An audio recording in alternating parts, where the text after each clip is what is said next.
Sébastien Garato, on est au Ménil-Bérard dans votre centre d'entraînement. Merci de nous recevoir, merci d'accueillir Canal Turf. Bon, ben on va sur le Prix de France et après on va sur le Prix de Paris. Ouais, bonjour, ben oui, après la Prix d'Amérique, c'est le Prix de France, donc le cheval a bien récupéré. On ne savait pas trop si on allait le courir, mais comme il a bien gagné le Prix d'Amérique, on est obligé d'aller sur le Prix de France. Et puis après, s'il gagne encore le Prix de France, on ira sûrement sur le Prix de Paris après. Parce que c'est la suite logique du truc et il faut profiter de la forme du cheval, je pense. Parce qu'après, on ne peut pas savoir ce qui va être fait le lendemain.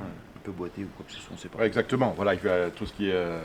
Tant qu'on a un cheval en forme, on ne va pas le laisser au box en attendant que les autres gagnent ses courses. On a vu un Prix d'Amérique historique.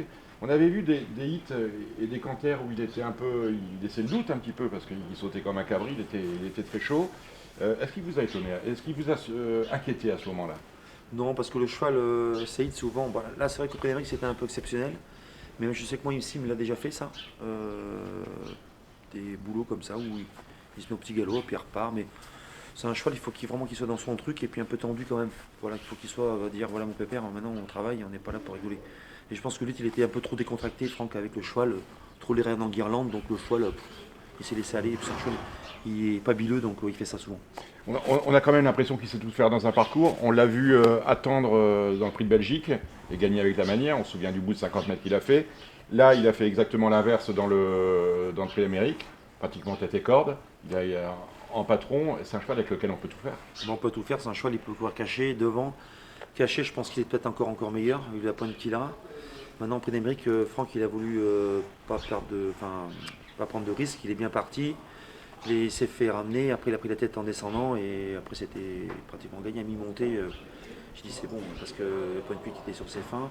Il n'y avait que Timoko à surveiller. Mais, Justement, Timoko, on le retrouve dans le Prix de France. Est-ce qu'on a une tactique déjà en tête en attendant les numéros? Est-ce qu'on tire au sort jeudi? Vous voyez les choses comment? Parce que Timoko va sans doute aller en tête. Est-ce qu'on va attendre ou est-ce qu'on va aller se battre d'entrée de jeu contre Timoko? je sais pas, franchement c'est Franck qui va décider, ça dépend du numéro qu'on aura aussi. Mais Bold, c'est un cheval qui débarque très vite. Donc ça c'est pas le souci. Au contraire, je pense qu'Autostar est encore mieux que Départ Volté. Et après on verra. D'accord.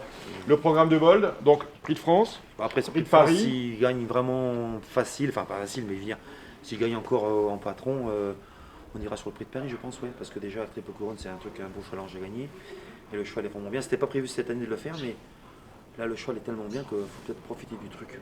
Voilà. On va faire plaisir à Pierre Pilarski. L'objectif de Bold, le grand objectif à venir de Bold, bien sûr, il y a le Prix de France, il y a le Prix de Paris, mais il y aura également le Prix d'Amérique 2016. Avant le Prix d'Amérique 2016, on va se projeter. On a couru le Prix de Paris. Qu'est-ce qu'on fait dans les 10 mois qui vont nous amener au Prix d'Amérique? Le programme, schématiquement, c'est quoi? Bon, l'objectif, déjà, bon, après, il va faire la saillie, déjà, la montre, donc ça va lui prendre du temps, il a quand même 150 juments à faire. Ensuite, alors on verra au printemps, est-ce qu'on fait le René Bellière ou pas? Parce que le Prix des 5 ans, c'est au mois de fin août. Fin août, ouais. Donc on fera le prix jockey, ce sera le programme normal. Donc après, je sais pas trop. Soit il fait une course de rentrée au mois de mai pour préparer le René Bellière. Mhm. Et ensuite, on ira prix jockey, Prix des 5 ans. Et 15 jours après, championnat européen des 5 ans aussi qui est à Vincennes. D'accord. Justement, parce que vous n'avez jamais eu, vous avez eu de grands chevaux, Rapide Lebel, vous n'avez pas eu de chevaux classiques, Prix d'Amérique, groupe 1 sur longue distance. Est-ce qu'il y a un champion dont vous avez regardé la carrière pour voir un petit peu comment vous pouviez faire à cet âge-là pour l'amener sur des courses? Est-ce que vous avez un modèle dans les programmes que vous avez vus? Un modèle, non, pas trop, non. Enfin, un modèle, il y a Général Dupaumeau, des gens comme ça quand même, qui ont fait des belles carrières et qui s'est bien emmené, qui ont couru assez souvent. Mais lui, il va peut-être un peu moins courir qu'eux. Surtout qu'il a que 5 ans. Voilà. L'objectif, c'est quand même que dans les 5 ans, il ne faut pas le louper. Et après, il faut quand même qu'il court, je pense, un tout petit peu, une course ou deux avant, quand même, pour quand même qu'il soit dans le truc. Un cheval, il est quand même mieux quand il court un petit peu, je trouve. Il y a deux grandes courses au trot dans le monde. Il y a l'Elite Lopp en Suède, le Prix d'Amérique en France. L'Elite Lopp, je suppose que vous y pensez, l'année prochaine? Alors, l'Elite Lopp avec M. Pilarsken, et oui, c'est l'année prochaine à 6 ans, on le fera sûrement. Si les cheval reste bien comme ça, on le fera à 6 ans. Là, on va déjà faire l'été Créton des 5 ans. Et ensuite, il se reposera pour préparer les préparateurs du Prix d'Amérique avant l'hiver. Donc Sébastien, merci. On retrouve Bold Eagle, Sébastien Garato, Pierre Pilarski et Franck Nivard dimanche au départ du Prix de France. Merci Sébastien. Merci.